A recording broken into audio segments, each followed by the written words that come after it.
After studying this module, you shall be able to know the UNIDO approach of project appraisal, learn the stages involved in such analysis, identify tradable and non-tradable goods, know the criteria for selecting shadow prices. To begin with, the SCBA empowers the government, especially in the developing countries, to take up or sanction mega projects which commit positive social impact on its society, thereby furthering the development in an economy in a significant way. Among various techniques to analyze and evaluate the social impact on such projects, United Nations Industrial Development Organization, that is UNIDO, developed a set of procedures or guidelines for project appraisal, popularly known by the name UNIDO analysis. First, we will discuss about UNIDO analysis.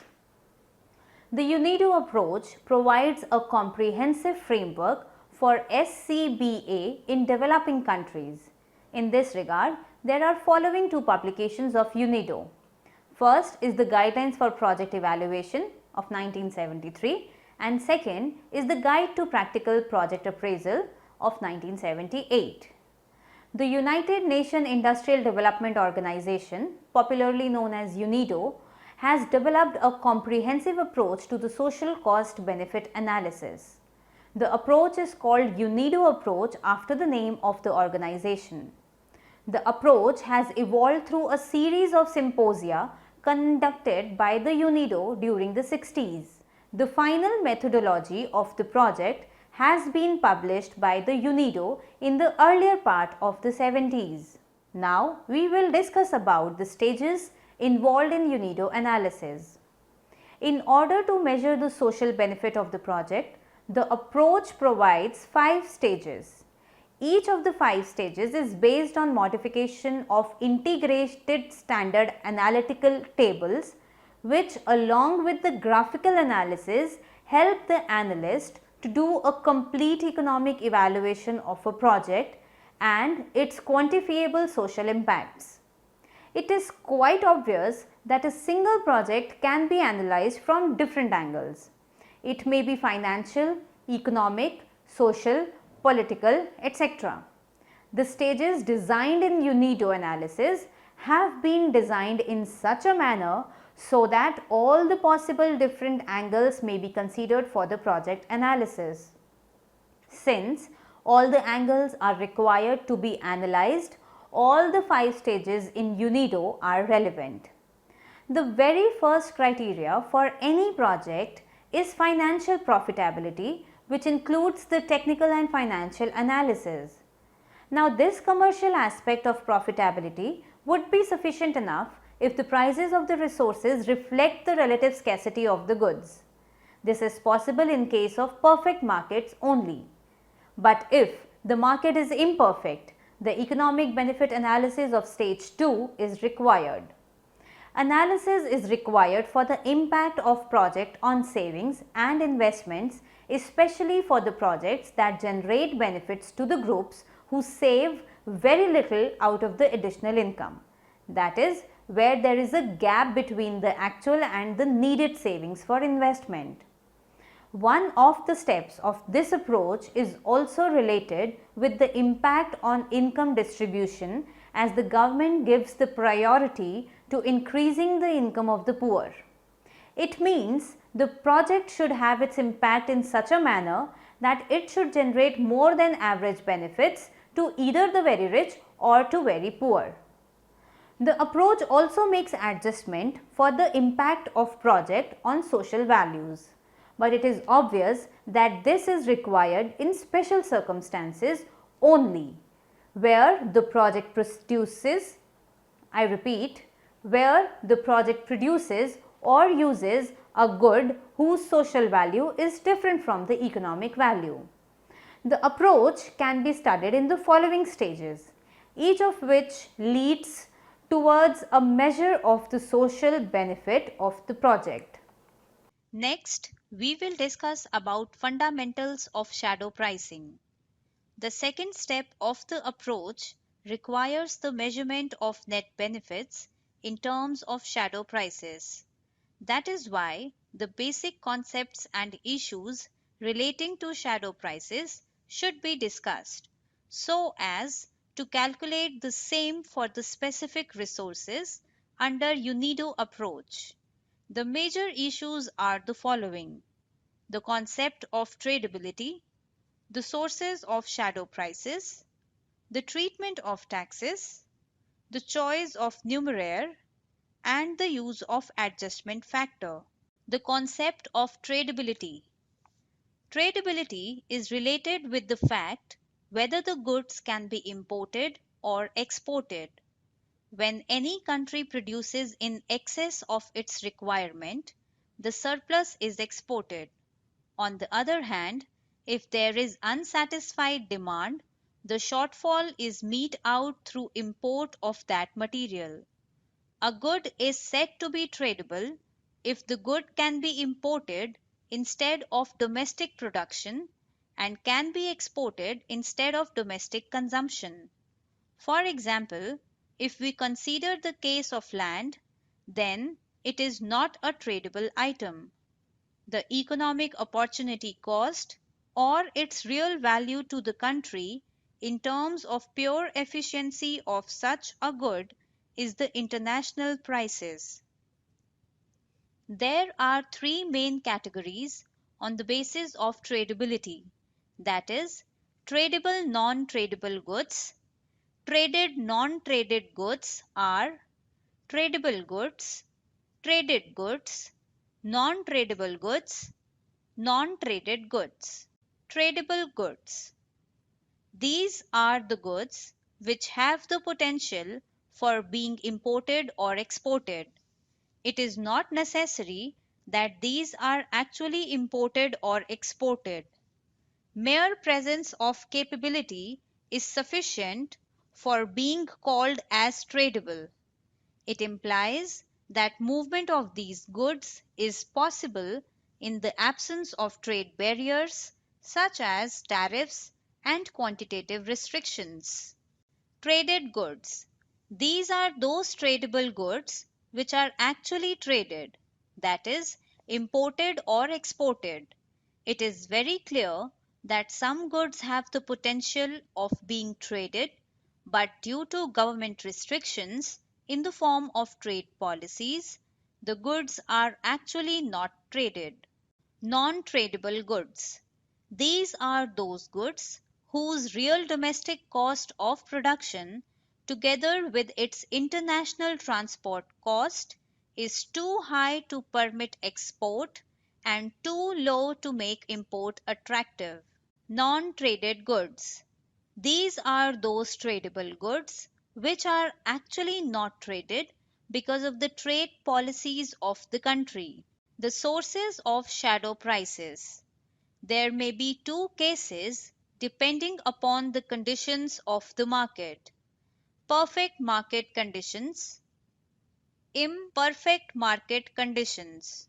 Perfect market conditions.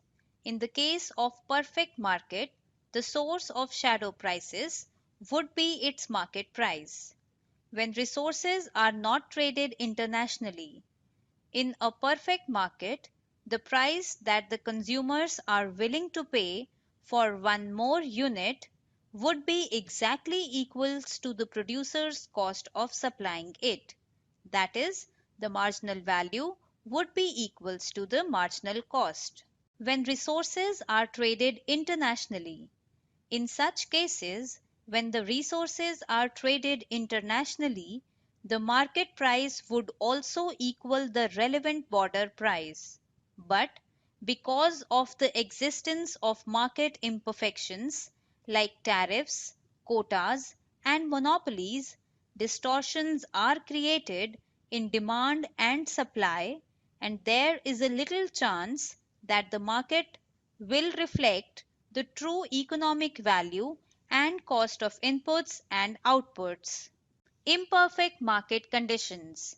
In the case of imperfect market conditions, there are three recommended sources of shadow prices depending on the project's impact on the national economy. A project through its use and production of resources for any given input or output may affect the supply available to the rest of the economy, level of its production in the rest of the economy, level of its imports or exports. In terms of production of an output, the project may increase total consumption in the economy, decrease production in other parts of the economy, decrease imports or increase exports. The corollary impacts of a project's consumption of inputs may be to decrease consumption in the rest of the economy, to increase production within the economy, to increase imports or decrease exports. A project may have all the three of these impacts simultaneously, and they in turn may affect both inputs and outputs. The treatment of taxes. The treatment of taxes is very important in the calculation of shadow prices or efficiency prices. Inclusion of taxes. Exclusion of taxes. Inclusion of taxes.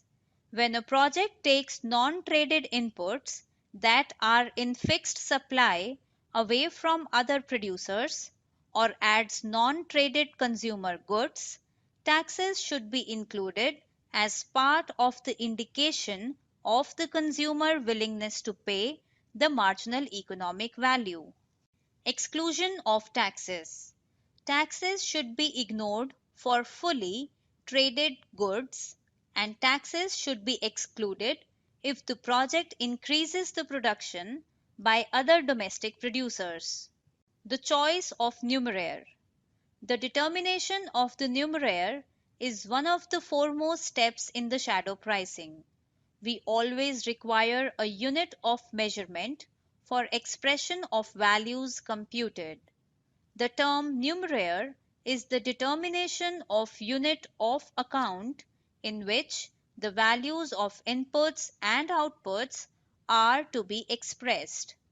The problem of unit of measurement becomes tedious when various types of quantities are to be used on aggregative basis. A numeraire is the unit of account in which unlike quantities are expressed so that they can be added up. Its complexity depends on the differences among the items to be summed that are worthy of consideration. In order to establish a numeraire, there are many factors to be taken into consideration, including the following: inflation, present value, shadow prices, savings and consumption, distribution, etc. Specifications required for numeraire.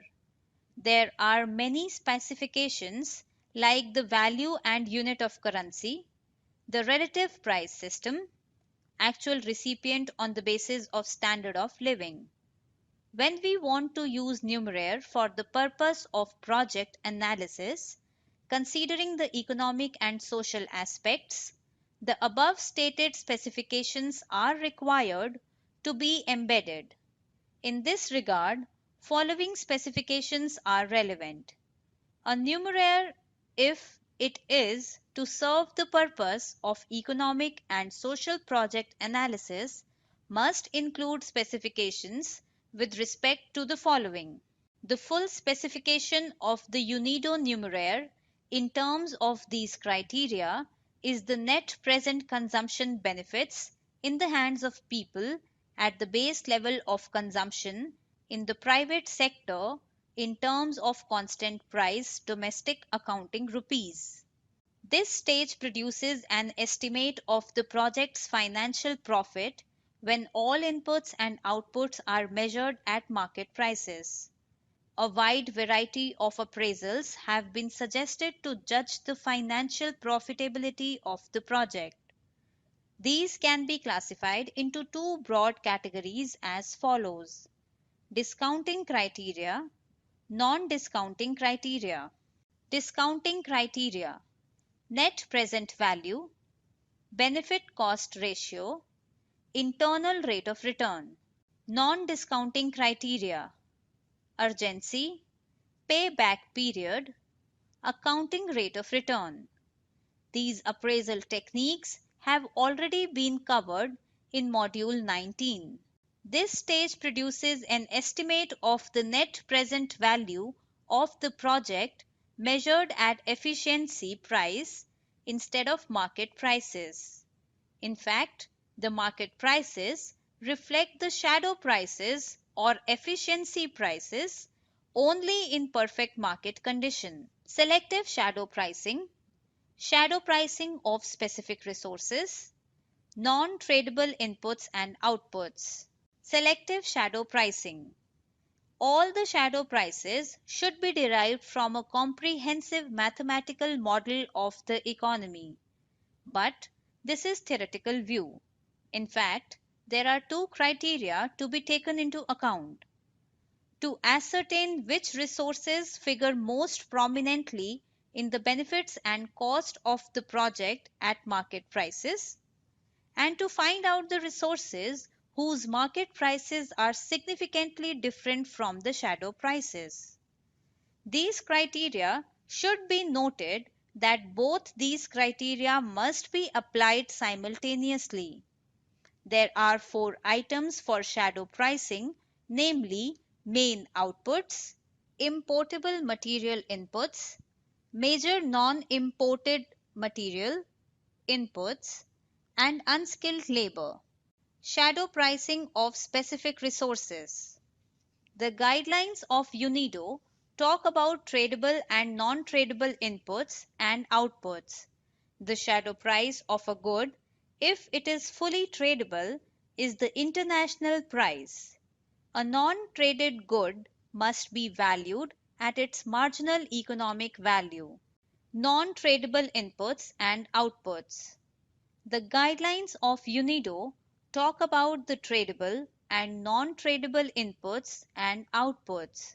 The shadow is a natural non-tradable one if the domestic cost of production is above the CIF prices, that is, the cost of import, or if its FOB export prices is less than its domestic cost of production.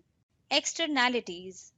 These may be considered as a special class of non-traded goods that may be either positive or negative. These goods do not have a market price and in some cases may by law or custom be given away. The society has not designed a mechanism for charging beneficiaries or for compensatory payment by producers. An economic value can be imputed to some resources such as housing for workers on the basis of comparable facilities for which a price is charged. Labor inputs. Labor is usually thought as a service rather than a good, but the principles of shadow pricing used for goods apply here. The analyst must consider the project's impact on the rest of the economy when it hires labor. The shadow wage rate can be determined in a manner directly analogous to that used for other inputs. The impact may fall on other employers, on the production of labor, or on its imports. It should also be noted that the additional consumption of foreign exchange out of the additional earnings because of the project should be included as one of the economic cost of employing labor. Capital inputs. The capital cost of a project can be seen from two different perspectives for shadow pricing. The shadow pricing of capital presents two problems. A. How to measure the value of the physical asset per se. B. How to measure the rental value or the opportunity cost of capital, the benefits foregone by freezing investable resources as assets in project, or instead of using them somewhere else. Pricing of the assets component is exactly the same as for any other resource. Foreign exchange. As the UNIDO method uses domestic currency as the numeraire, the project's foreign exchange impact must be identified so that the project's net present economic value may be adjusted by an appropriate premium, assuming that foreign exchange is more valuable than indicated by the exchange rate. In principle, all inputs and outputs are either tradable, that can be valued directly in terms of foreign exchange, or non-tradable, whose input can be disaggregated in terms of tradable, non-tradable, and labor. If the non-tradable identified in the first round of disaggregation are further disaggregated in a similar manner, and so on. Theoretically, any non-tradable can be valued in terms of its foreign exchange, domestic labor, and capital content. The shadow price of a foreign exchange is equal to summation I goes from 1 to n Fi into Qi into Pi, where Fi stands for the fraction of foreign exchange at the margin spent on importing commodity I, Qi represents the quantity of commodity I that can be bought with the unit of foreign exchange, and Pi stands for the domestic market clearing price of commodity. The best known approach to determine the cost of producing foreign exchange is the domestic resource cost method proposed by Michael Bruno. Next, we will discuss about the impact on savings and investments. The scarcity of capital is one of the major problems of developing countries. That is why the impact of a project on savings and also the value of savings become important in these countries. Therefore, the stage 3 is designed to determine the amount of income gained or lost because of the project by different income groups. The net impact of these gains and losses on savings and give the marginal propensity to save each of these groups is also evaluated. Impact on savings. The effect on savings of this income redistribution depends on the percentage of additional income each of these groups save, its marginal propensity to save, and the rate of return that can be earned on the savings. Saving impact of a project is equals to summation change in yi into MPSI, where change in yi represents the change in income of group I as a result of the project, and MPSI is the marginal propensity to save of group I. Value of savings. It is the additional consumption stream produced when that rupee of saving is invested at the margin. The rate of return that can be earned on each additional unit of savings is called the marginal productivity of capital. In other words, it is the income that can be generated from each additional unit of investment invested at the margin. If the marginal productivity of capital is S and the reinvestment rate on additional income arising from reinvestment is I, the case flow can be represented as follows. Having derived the cash flows, our next job is to calculate their present value, which represents the value of the savings in today's terms. But for calculating the present value, we need a discount rate. Which rate should we use? The rate to be used is called the social discount rate. How is it determined? It is generally subjective and depends on the value on savings by the person carrying out the appraisal. Higher the value placed on generation of savings, lower is the discount rate, and vice versa. The value of each unit of savings is equal to the present value of consumption it provides in future. That is, present value of 1 unit of savings we started with in the table at a discount rate of D is equals to S into 1 minus I is equals to S into 1 minus I divided by 1 plus D plus S into 1 minus I into 1 minus Si divided by 1 plus D whole square plus S into 1 minus I into 1 minus Si whole square divided by 1 plus D whole cube root plus and so on till S into 1 plus I into 1 plus Si to the power n minus 1 divided by 1 plus d to the power n into n. The above expression may be simplified to equals to S into 1 minus I divided by 1 plus d, the whole divided by 1 minus Si divided by 1 plus d. This could be also written as S into 1 minus I divided by 1 plus d into 1 plus d divided by 1 plus d minus 1 plus Si. This could also be further reduced to S into 1 plus I divided by d minus Si. Now, we will discuss about the adjustment for the project's impact on income distribution. Stage 4.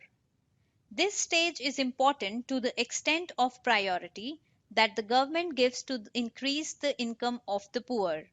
There is a need to analyze the impact, whether the benefits are expected to accrue to rich or poor.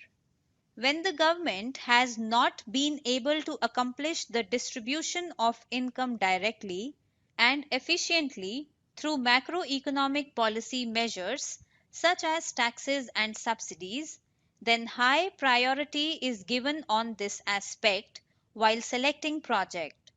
The net present values are required to be adjusted depending upon the objective and the degree to which they can help accomplish it. Income distribution impact.